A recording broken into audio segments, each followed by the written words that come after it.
there be light.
Check, check. How's everyone doing? I haven't seen this on a big screen. I've only seen it on my iPhone, which is what I filmed it on. So I'm just going to look at it with you. I just filmed this like last week in Chile.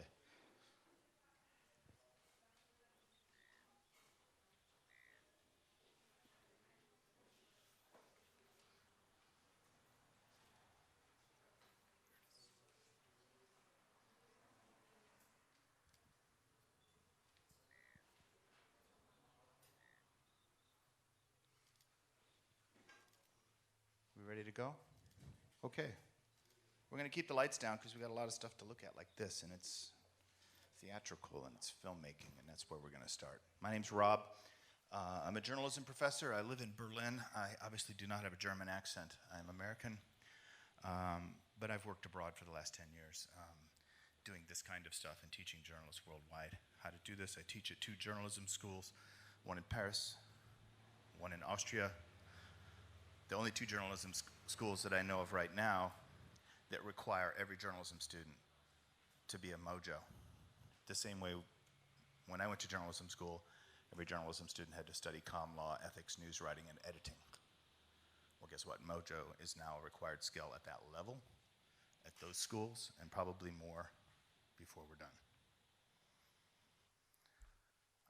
So just a quick question. Anybody have any trouble getting here? I did. There was a strike. My flight was canceled. It took about half the day yesterday to figure out another way to get to Rome. It felt like this. It wasn't this flight. But it might as well been, because we were flying by the seat of our pants to get here, and we're so glad we got here to do a sunrise film walk at 6 this morning and to share with you this lecture, which is really designed for those journalism students, for you. That's who this talk is for. That's the audience I have in mind. If you're a publisher, great. If you're a mid-career journalist, great. If you're a journalism educator, great. But you're not my target audience. You still might get something out of it. But seriously, I was looking at alternate transport. It was almost going to be that serious because we were grounded and we were told by Air Berlin no flights to Rome until Saturday, which, you know, ain't going to work. Wanted to start off with something real quick that I just discovered in my iPhone, and it's probably just the latest update, and I just hadn't gotten around to it. But did you know you can cut pretty good quality social videos right within the Photos app? I didn't know that either, but all of a sudden, because I had just spent 30 days living in a dusty 4x4 in the Atacama Desert in Chile, making films, I'd go into my Photos app all the time, and it would start, and somehow it was like, what's this memories thing? I was like, it's bogus. You know, I looked at it once or twice. I'm like, that's not how I would edit it. Anyways, it's kind of cute. Maybe consumers will like that. What I find out is I dig into it yesterday, and these are brand new slides. No one's seen them. You're the first. Is that it's actually a bot that's basically using some metadata from the pictures, maybe location, time of day, faces. And it's trying to cut a reel, yeah, from shots in your gallery, and that's cool enough. You can, it does it really quickly, and but you can give it a little help and get a lot better results. It's got, again, some consumer controls, You know, do you want gentle, chill? Do you want it short, medium, long? And it'll kind of algorithmically optimize a suggested reel based on that album that it's detected, yeah, from the metadata. But if the real power for editors, and we're journalists, so that's where we want to go. We want to go to the advanced level. We want to go to that little slider down there and start to get access to the edit, to the shots that answer story questions. Who, what, when, why, where, how, what happens next? How do we go from here to here? And other things like that, and maybe the length. So I'm not in an advanced editing. I'm not in iMovie. I'm not in LumaFusion. I'm not in anything but my gallery editing, and it's just a delight to use. You can't do everything. You can't do multi-track editing. You can't rearrange clips, but what you can do can be quite powerful and quick, because I'm all about going to the edge of the frontier, producing original stories at the highest possible production values in near real time, and never ever coming back to a newsroom to file, edit, or share. That's where I live, 24/7. So this kind of tool is really great when you're on the fly. If you want to get a quick first assembly of a scene you just shot, why not just start in a really lightweight app like the Photos app and see what you can make.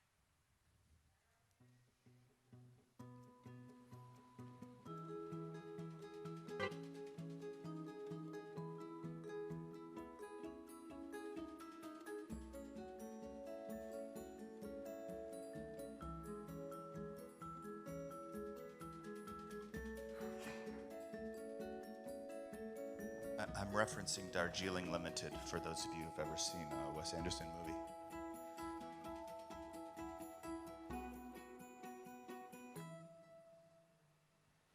Not bad. Not bad for this little bot right within there, and I could overwrite it, give it just the journalistic and just the filmmaking touches I needed, and instantly I could put that on Twitter, Facebook, Instagram, wherever it needed to go. Or to my mom, usually right to my mom's the first social media, yeah. So this is revolutionary stuff, and that's why I really am addressing this talk to the students, because they are the torchbearers. The people who will help us in the new era to find new land. I love that quote. This is from the journalism school in Paris where I teach. It's the New School of Journalism. And they take design thinking also as a required skill. So innovation methods combined with mojo. That's the intersection we're exploring today as well.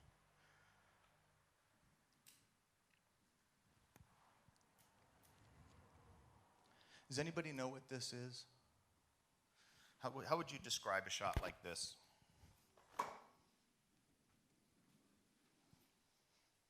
Well, it's the Alps. It's daytime. There's a woman.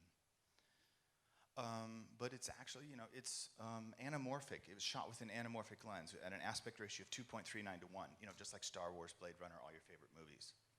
But it was shot on my iPhone. That's the difference.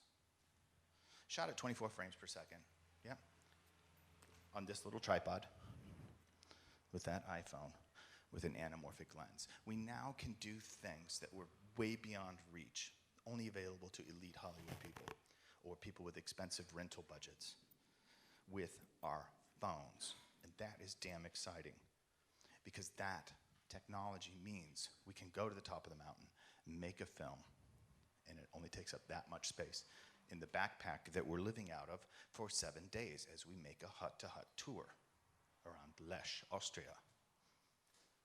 That's the anamorphic lens. That's not cropped to that shape. It's a distortion lens that squeezes optically more information from the sides. And the app you use, Filmic Pro, which is a pro video app, it digitally de-squeezes it.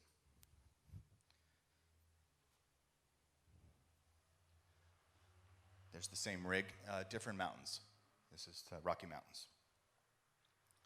So again, that's where I live. I want to find out where stuff works at the extreme. I don't want to push on the outside of the envelope. By the way, most people get that quote wrong. It's push on the outside of the envelope. You've already left the safety zone. The envelope is the safety zone. When fighter pilots talked about pushing the envelope, they didn't talk about pushing the envelope. You hear a lot of CEOs say that, but that's the wrong quote.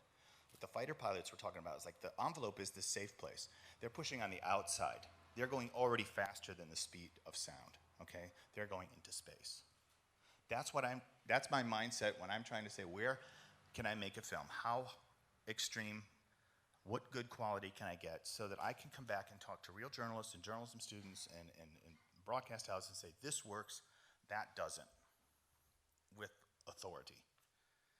Because newsrooms like in Helsinki are now hiring people and their journalists are getting trained and they're being full-time mojos. Voi toteuttaa omaa Like luovuuttaan ja vaikuttaa tekemiseen ja työpäivän sisään. Raya will travel all over Finland, do a lot of Facebook Lives, do Se, a lot että sä of hallitset sekä sisällön että photo essays. tekniikan, joka alati muuttuu. Eikä And ole vielä she's hugely vakioitunut successful. And millään she's the tavalla. first mojo in that country. Kyllä sovellukset full-time. antaa sitten sitä tukea ja turvaa, mutta tavallaan She's niidenkin speaking opettelu Finnish. vie aikaa, Anybody että kun speak ne ei Finnish? ole vielä Nah. kaikki Okay. rutiinina, What's she niin saying? sitten saat. Siellä täällä on semmoisia pieniä epävarmuusvyöhykkeitä. It's a little bit stressful, yeah, because she's the pioneer, but she's leading her team. Now that I went and worked with her and 10 other journalists, now there's going to be 10 more. And, so it is early days of a revolution, but it is happening. There is evidence, which is why I've put a lot of this training into online courses for people like that, for broadcasters, for the schools, so you can get a certificate in it. The same thing with design thinking. Sometimes I'm lucky and I get to work with schools like at Stockholm University. It says, we want to do a future of storytelling project. And I said, great, that's great. How many journalists you got? We got 10 journalists. It's like, is there any way we can partner with the technical school? We're like, well, I don't know, let's ask them. And like one day later, they said yes. They called back and they loved the idea. So I was able to get technologists and journalists together to explore the future of journalism. And we trained them in mobile journalism, and we led them in design thinking workshops so that they came up before they did their hackathon. They had a really solid blueprint. They know what their KPIs were, who their user was, what their expectations for iteration might have been, so that they could explore a technology story, over the course of the semester. And I come back in December and judge their projects, and they do amazing stuff like this. They come back out so we can see it on the page.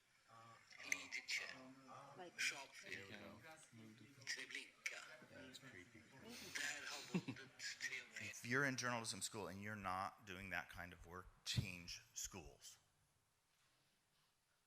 If you're in a newsroom and you're not doing that kind of work, change jobs. I'm serious. Because I could talk to you all day about the classical things of filmmaking, composition, storytelling, right? But that's not driving it forward. This is what we rely on. This is in the DNA. This is always our center, but it's not the outside of the envelope. It's not the danger zone. And it's great that we could rely on it. No one is going to be reinventing storytelling, by the way. No one is going to come up with some new shot pattern that's going to say, oh, I just figured out how to make video journalism. You use a 5-shot method. Guess what? Kodak did it 60, 70 years ago when people were buying Super 8 cameras. A lot of this book was about how to expose the film properly, but there was this beautiful section here about organizing a story, and it's got all the classic elements. What should your shots do? Your shots should answer story questions. Who, what, where, why. Meanwhile, talks about the content of the shots. Brilliant guide.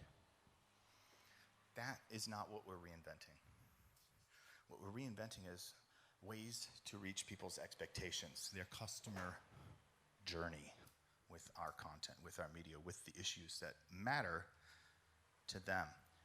And so the hard work, the frontier right now, is centered around trying to get better answers to these questions, because video is now no longer just a little galaxy, it is a universe of galaxies, because there are so many ways we can put it together in so many different formats for so many different people. So that is the hard work. I can give you a clue. In my research over the last 10 years, I've kind of identified a nice list of 10 so that we can start to have common literacy in our newsrooms and our journalism schools about what we mean when we say we're going to do a video about something. because it is a galaxy or a universe of galaxies, it's too broad as to be meaningless. So we need to be much more literate, much more specific about what we mean by video. I don't mean just say, oh, we need a Facebook Live that's square, okay, fine. Or we need 360. Let's talk about 360 as being one category of what you might categorize as immersive video. Phone sim videos like, the Donald Trump presidency or the BBC media action, refugee crisis, if your phone was like a refugee phone, puts you into that immersive world. So 360 VR, I put all, and phone sims, I put them all under the category of immersive.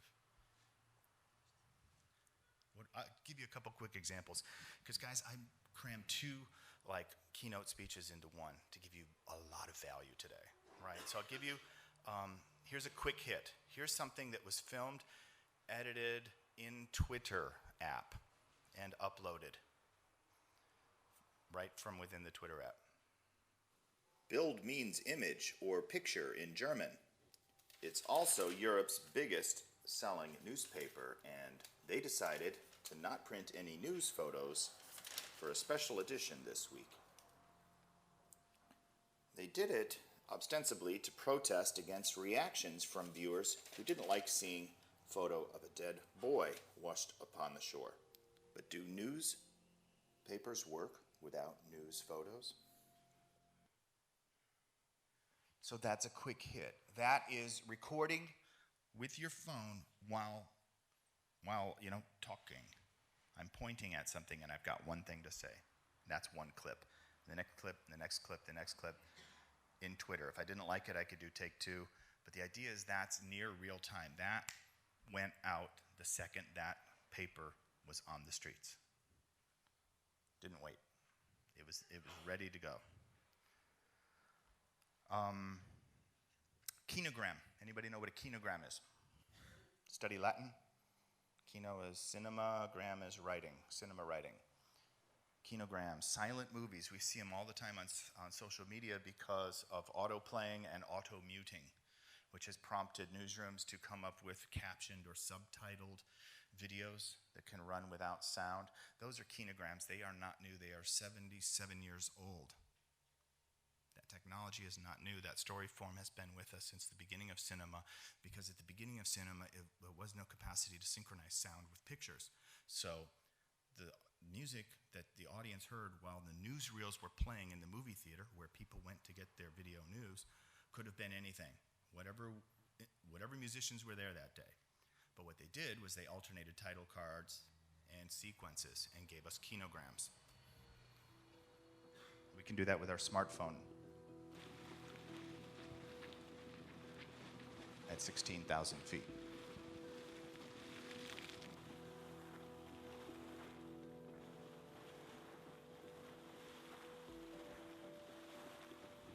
Maybe not that high.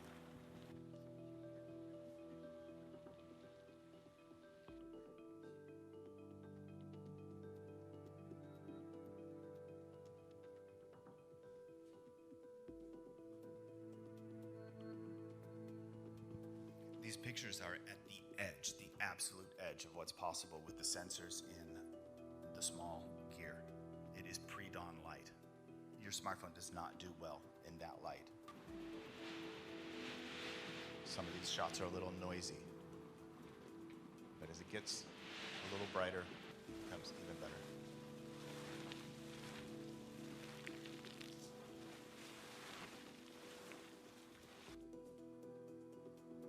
So I'm able to cut a reel after freezing my ass off, because the only way I can get those shots is to camp out the night before the tour buses come. It's 14 degrees centigrade. There's an inch of ice on the tent when we wake up. But it gave us 10 minutes at the geysers before all the nattering yahoos showed up, okay? So that's what it takes to get that kind of footage. And you can get that stabilized, smooth footage by using an Osmo that has a gimbal, tripod, get a time lapse. And there are some apps like Gravy that let you put subtitles and watermarks so you can brand everything you put on social media. because why let Facebook and Twitter get all the credit for your hard work?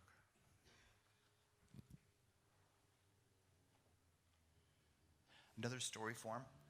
It's kind of classical. But again, this is an improvised. Everything I'm showing you is pretty much an improvised story. This one's completely improvised. I went for a coffee with a colleague, and 20 minutes later came out with this. You might imagine you're living in the 19th century when you stroll through the Waqif Souk in Doha. And that is exactly how city planners want you to feel. While there's been a market on this corniche for literally hundreds of years, this throwback version is fairly new. The open-air market has cafes, clothing stalls, and incense-laden alleyways. So it may be newly rebuilt, but a few old traditions survive. For example, an al-Mala porter is always nearby with a wheelbarrow to carry your purchases to the car. And there just seems to be a surprise around every corner in this market. It's just a great way to spend a Friday afternoon when the Qatari people are out enjoying the weather and the activities along the corniche. So went for a coffee, talked with this guy who's from Poland. He had hired me to do a Mojo workshop, and he had suggested we meet there. And I said, well, that's great. After the coffee, do you mind if we walk around and I just film a couple shots? And I went back to the hotel room. I looked at my shots. I wrote a script. I wrote 8 words for each shot that I was going to use. Put it into a new order, wrote a script, put this microphone on my smartphone, put 2 pillows around on the bed, and recorded the voiceover and filed it. Okay? Why? Because I'm insane.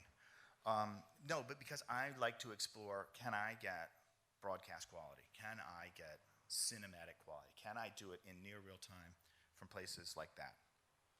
Without any of the bureaucracy, without approval from an editor, without a newsroom at all to listen to. Sometimes it's lonely.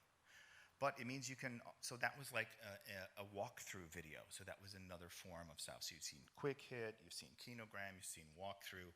I could go on and on. Here's another anamorphic film filmed on the 4th of July in Colorado in the Rocky Mountains. It's more of a music video. It's more of a people movie, I guess. When you see scenes, I mean, you have to show that kind of stuff when you're in Europe. I do, because it's American.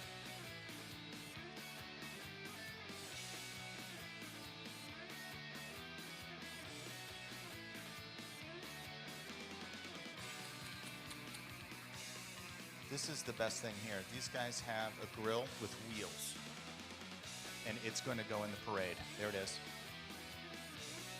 They won with the best float because they gave out hot dogs. It was genius.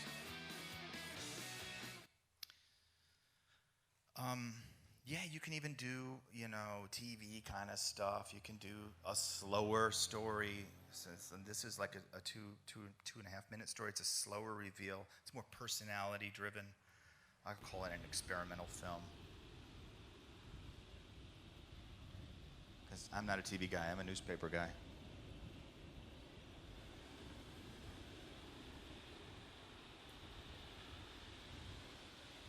This is one of those truly magical beaches, an enchanted place surrounded by wildlife that you may not be aware of unless you look a little closer.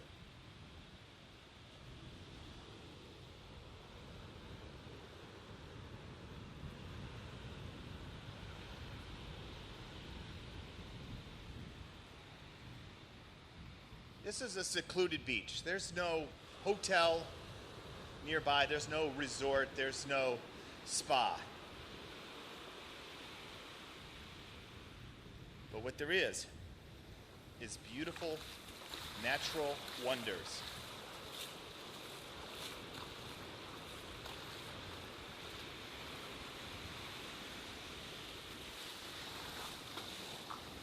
Now, a lot of people will walk along this beach and they'll walk on that side of the rocks. And that's kind of a mistake. Or they'll walk at the wrong time, and that's also a mistake. So I encourage you to walk on this side of the rocks where the waves are hitting at low tide. And this is what you'll see.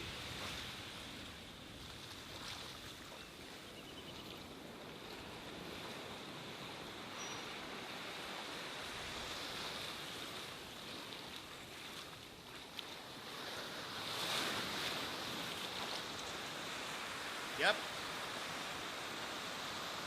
These are starfish. Isn't that cool?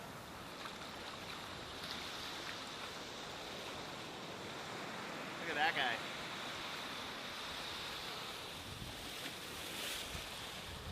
Now they love these waves. So they spend most of the day out of sight.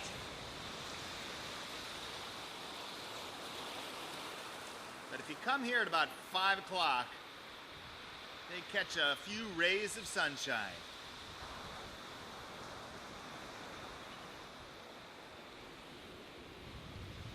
And they're not the only types of starfish you'll see here. There's ear urchins and other types of mollusks, a real infinite variety. And, well, you've got to walk on the right side of the rocks at the right time of day. All right, so that one kind of mixes a little bit of the personality-driven mini documentary kind of science travel, ridiculous man in hat and sunglasses genre. But you can see that's what I'm trying to do. When I'm in my studio in Berlin, I'm making tutorials. I'm also experimenting some things that you might be doing in your newsrooms, you know, like recipe videos or any kind of mini stage overhead assembly shots, you know. So I made this as a prototype and learned a lot, you know. This kind of filmmaking is tedious. I much prefer the adventure travel because you've really got to anticipate every entrance and exit of every artifact that comes onto the cooking stage. So you have to, this actually starts, unlike my other story forms, this actually starts with text. Every other story I've shown you starts with a camera. This kind of story starts with text because it's basically a play, you know. So like Hollywood movies or screenplays, you've got to figure out how characters are going to enter and leave the stage. And that took a lot of work, more than I wanted to. If you're going to be live... Welcome to Facebook Live. I've done a lot of these from a lot of places, usually my office. If you're going to be from the New York Times, buy a damn microphone that has a fuzzy thing like this, a dead cat. I can afford it, and I can do, you know, windy shots from Panda Azucar in the middle of nowhere, Chile. Nick, you can buy a dead cat. It will help your lives. Okay? Sorry for that. But I expect pros, and I think our audience expects, when the BBC, AJ Plus, or New York Times does something like that, that they'll equip their reporters with a dead cat and a decent microphone. I expect it. But maybe I'm a media snob. Anyways, that was my little push. It's important to invest. Those production values matter. If that's what your brand stands for, and that's what my brand stands for, you got to make the investment.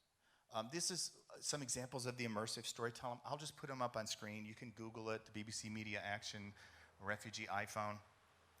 Yeah, or phone, rather, not iPhone. The other one is, because we're running short on time, the other one is Trump wins. This is your phone during a Donald. This was a joke until the election, but this was... This is actually now kind of scary and prescient to look at. So check those out on YouTube, on your phone. Again, that is the user experience. Showing it on screen is also a disaster. The best way to experience a phone sim movie is to watch it on your phone. And you can do that on YouTube, and it'll show full vertical screen. So that's filmmaking for a vertical viewport, you know, that aspect ratio. So that's not vertical video. That is filmmaking for a vertical screen. It's very different. Two very different things. But you can see throughout all of this that it is the ability to find and connect shots. That's the challenge as a visual reporter, as a mobile journalist, someone who writes stories with a camera and then writes words to pictures. A couple notes about 360, that this also connecting the shots is also important, and also production values are very important. Has anyone seen this, the 360 surf school? It's 5.5 minutes long. It won't kill you to watch it. It's on YouTube. There's a link here. I've got some screen grabs here. This is a great example, not done by journalists, by the way, but done by filmmakers, of what we as journalists should be studying.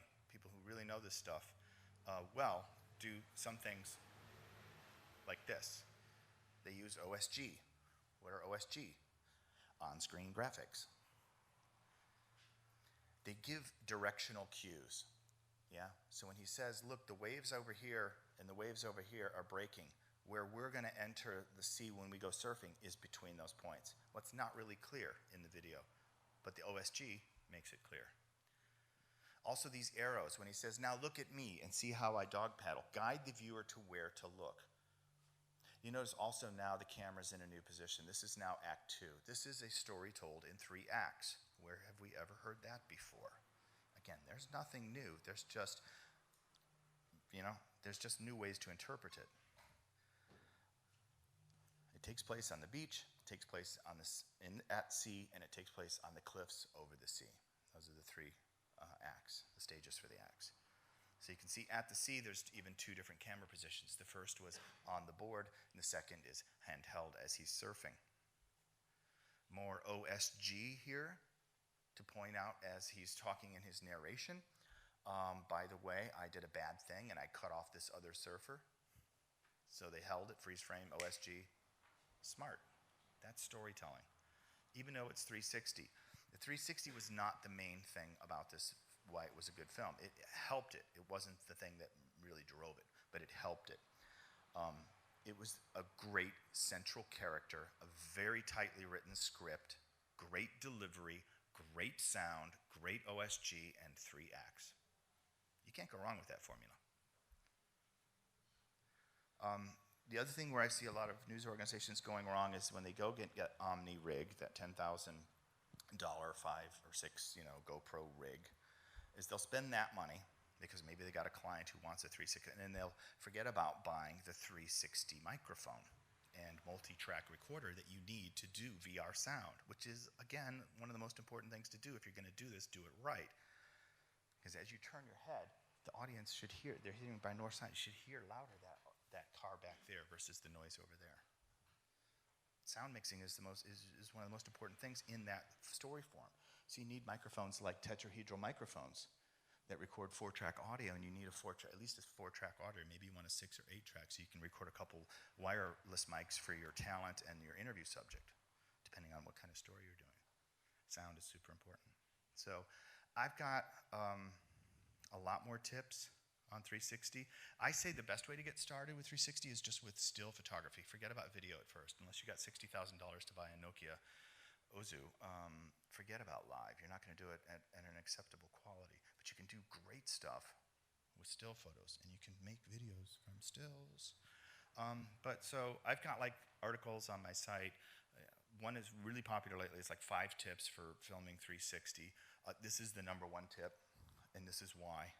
Use a tripod. So when you're out there with a 360 camera and you're in front of the Great Pyramid, you can take these shots and make it look like you're the only person there, right?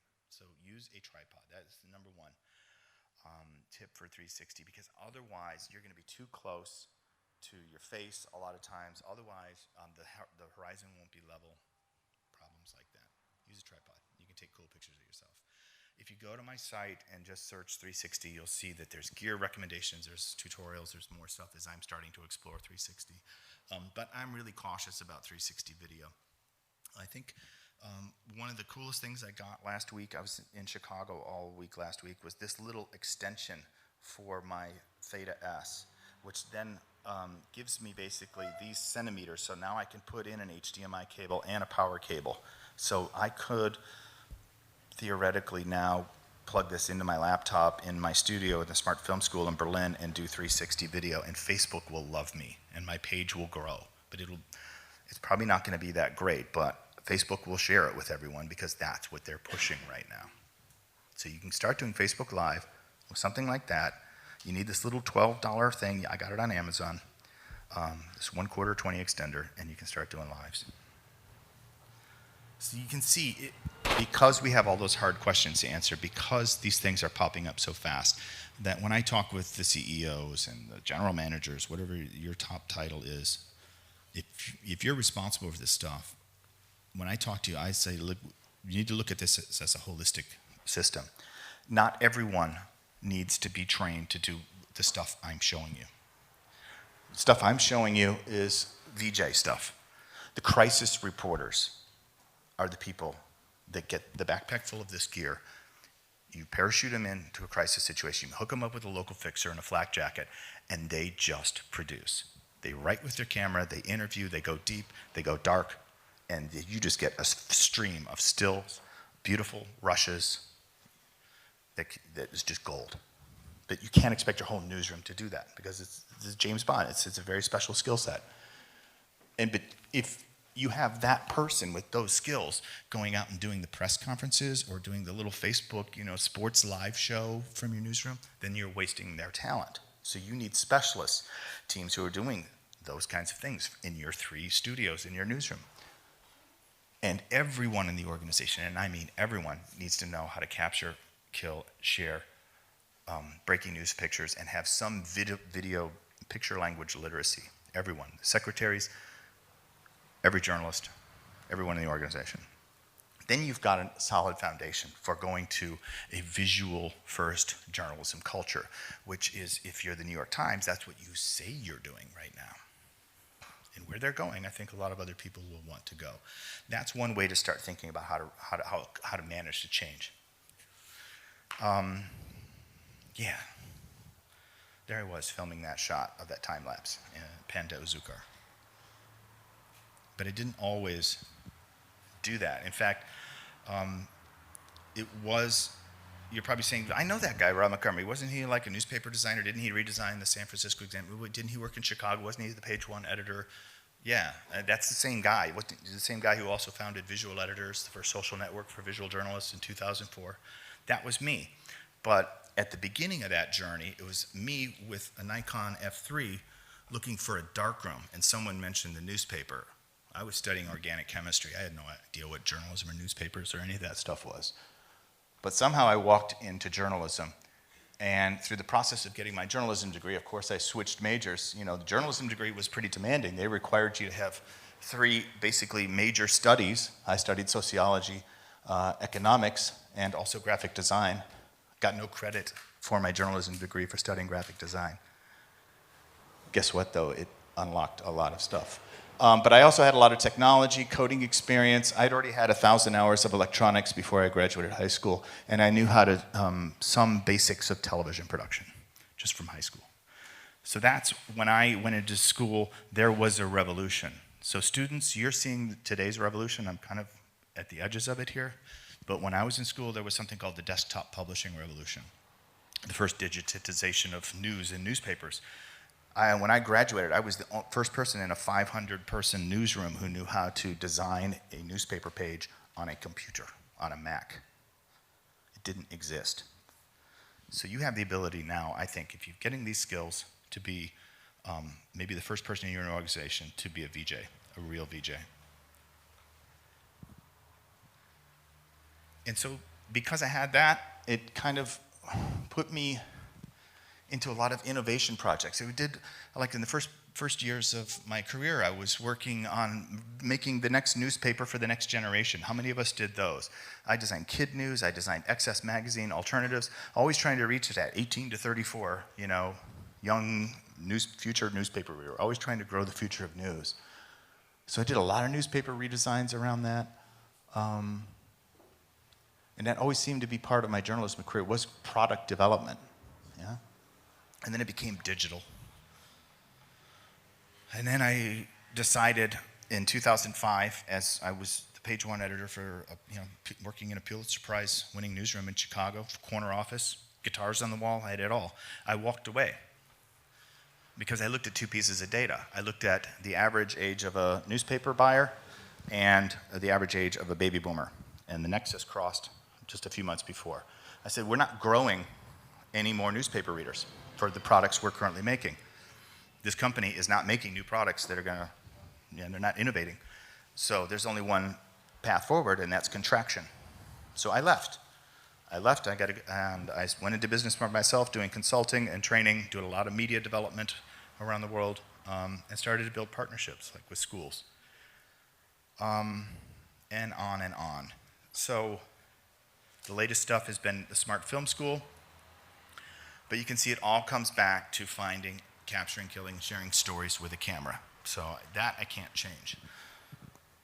But I think this is something we can change. That was one of the pictures I think I took last year in Perugia, or maybe the first year here.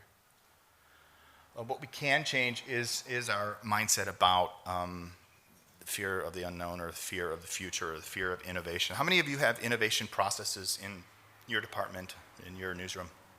How are they working out for you? Are you doing it every day? I would say, yeah. If you're going to do it good, it's like, other things, do it every day. And this sucks. I mean, not innovation project, not what's on there, just that's the wrong way to show you that information. That's probably better. Because I kind of have a theory that if you can't visualize something, you probably don't know what the hell you're talking about. If you can't draw me a picture, you probably don't know it well enough. And I think because pictures stay with us, now when we look at the innovation process, we see it much clearer. It's a journey. It's a journey that sometimes has loop backs to earlier stages. We have to iterate. We have goals, and we have behaviors that we're doing in each stage. When are we exploring? When are we building? How are we testing? What are we testing? How will we know if we're successful or not? How are we fixing problems or creating new opportunities for the people who pay us? So I try to say, look, this stuff looks like kindergarten. If you look at it from afar and you see all those Post-it notes and scribbles and Post-it boards and blah, blah, and people playing with paints and crayons, you're like, it's a creative process, but let me assure you, it achieves a business result. There you go.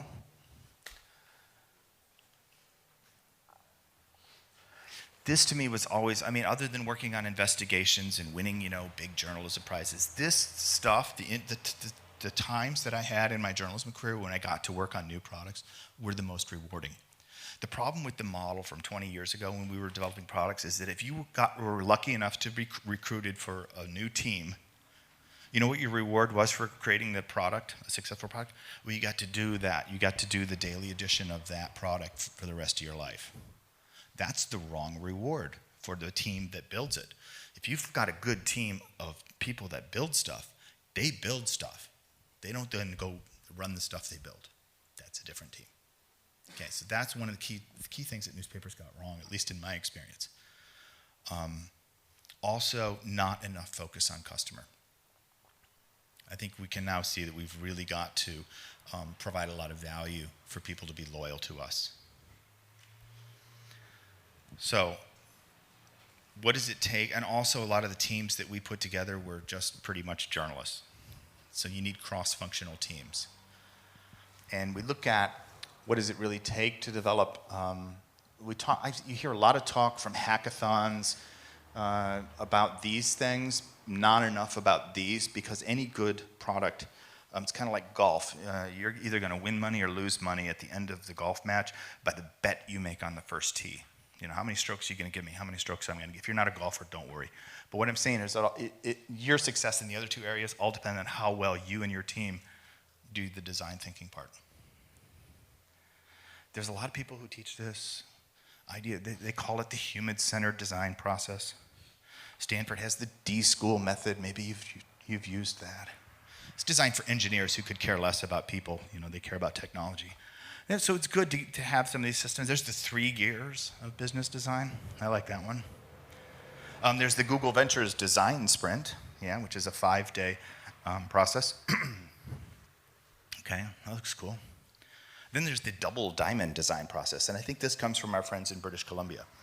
And I really like this one, because this one's kind of very clear in terms of strategic and execution and how those work.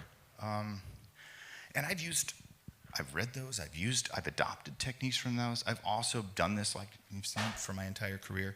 I also remember something called the Maestro planning method. Does anybody remember the Maestro planning method from maybe 30 years ago? Hell no. Anyways, it was because I was teaching that to Egyptians in media development, how to use story planning methods to develop visual story packages, that I created this method. And this method lets you do all those things that happen in those classical innovation processes in one day or even on deadline. Because like I said, I'm a newspaper guy, so my focus is the next edition. So I like to break it down into 6 steps that basically create a push-pull, that basically force a team to rapidly brainstorm and then rapidly contract the best decisions and move forward to the next step.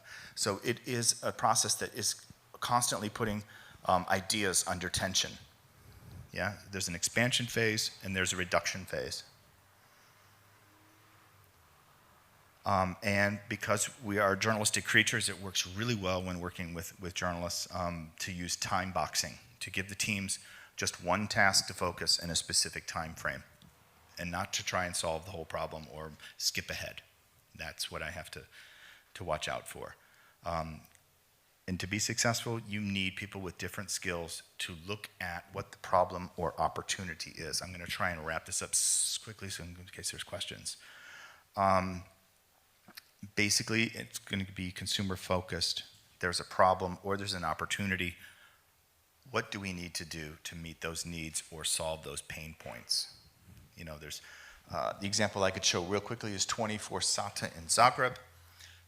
Here they are doing Facebook Lives with Osmos, with reporters in the field.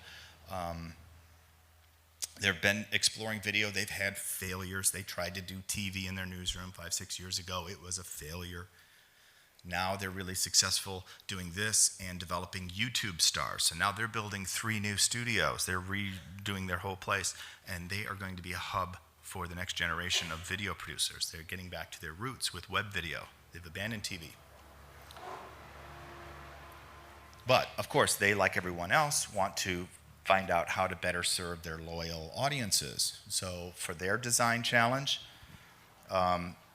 this was the design challenge. This was the challenge, how can we better serve or grow our loyal audience? Is it new content? Is it new service? Is it new products, new functions? And so I said, good, that's your challenge. Now, here's what I recommend for your teams. Give me a sales expert, a technical expert, a design expert, and an audience expert. Okay? And that's the team. I was expecting them to give me 1 team. They gave me 3. Actually, they gave me 4. I just have pictures of 3. Because they said 3 and then 4 showed up. And then I said, well, we need 2 deciders. So in case there's any indecision or there's a problem with the team moving forward, we need a big boss to come in and hear a pitch from them and say which direction to go in. So we had 2 deciders. And they started to look at this. They had to look at personalities of their users to explore that problem. So they brought in an expert from the audience department to give them a briefing about their typical user so that they were better informed. And throughout this process, you know, the team has to go through those steps. They're led by somebody like me, and there's the decider who's usually the person who hires me to work the process. And it's very analog. It's very much like kindergarten. There I am with my iPad, my time boxer, as the teams go through the process of trying to ask the right questions to get to the answers for what they need to build. And at the end of the day, what they've got to do is make a perfect pitch, a 3-minute pitch to the CEO, right? On 1 poster board. Let me just kind of skip ahead. So it starts out really simple. But what you get to is a perfect pitch, where you can stand up proudly behind a poster board with 3 of your colleagues and say, look, here's the challenge in 140 characters or less. Here's what we know about our typical user. And here's our solution or our brilliant new idea. So in 3 breaths, you can make a pitch. Sorry. That's the goal. I'll just skip through. This is like one of the right steps. I also, like if groups are struggling with something like coming up with ideas or struggling to get things going, I'll bring out some tools to help them look at problems or find answers in different ways. One of those is called the idea generator. It's a really good one. You can Google that. it's a really good tool to use if you're looking for new approaches to old problems.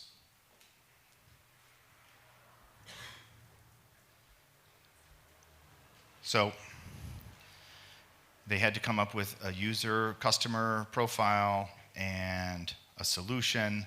And, you know, we had 4 teams, and at the end of the day, there's the boss, got 3-minute pitches from each of them, and 2 of those ideas moved forward immediately to the board. Within 1 week, they were refined. Those teams were tasked to make a better quality presentation, to refine some of the feedback, and make a pitch to the board so they could get green lighted. So it is a way, it does have a real business result, and it is a way to speed up the development phase, even if you already have a young staff, even if you already have a staff that is used to doing things visually and video. It's just a great exercise. And like I said, it should be pretty much a daily exercise in every newsroom, because there's always new problems and opportunities for us. So that's me. I'm Rob. If you have any questions, we have time. We got a few minutes, yeah. I forgot to drink water, so excuse me. Any questions? Okay, go ahead. Hi, Rob. It's a Pesic Media Diversity Institute, London. Thank you for a very interesting presentation. There are obviously different definitions of immersive journalism, and at this festival there are several sessions where the term is mentioned. What is your definition of immersive journalism? I think that the challenge, and I've said this for a long time, can I put my audience where I'm at? And that's my mindset. If I'm standing in front of a geyser in Chile, what does it take for me to put you there in a way that's interesting, you know, either entertains you or informs you, or maybe does both, makes you think about it, yeah, or matters? I think to me it's only that. How do you interpret that has many different interpretations, but yeah, that's my interpretation. Any other questions? Are you guys awake? Did I put everyone to sleep by turning on? Maybe we should turn the lights back up. What do you think? It happens. It's the movie theater effect. Oh yeah, if you want more, if you want to do this, I've got tutorials online. I do bulk discounts, education discounts, and people like this take advantage of it. So if there's no more questions, or if you want to talk outside, I've got my toys. I'll have my toys also at 6 a.m. tomorrow. If you did not sign up for the Sunrise Film Walk, now you kind of know what we're doing, right? You can tell us what we are doing tomorrow. You're coming. I applied for it. Well, okay, so if at 6 o'clock we're going to meet in the lobby, and I'm going to give you like a crash course in shot making, and then I'm going to give you a challenge to go out and find an original story, make the shots, and then in an hour you'll come back and we'll have a cappuccino and we will look at shots and we'll talk about edits and ways you can edit it. And then hopefully you'll share it and use the hashtag, and everyone here will say, oh, that was such a good idea to have a film walk and have the opportunity to find, capture, kill a story before everyone else even woke up. Okay, thanks guys.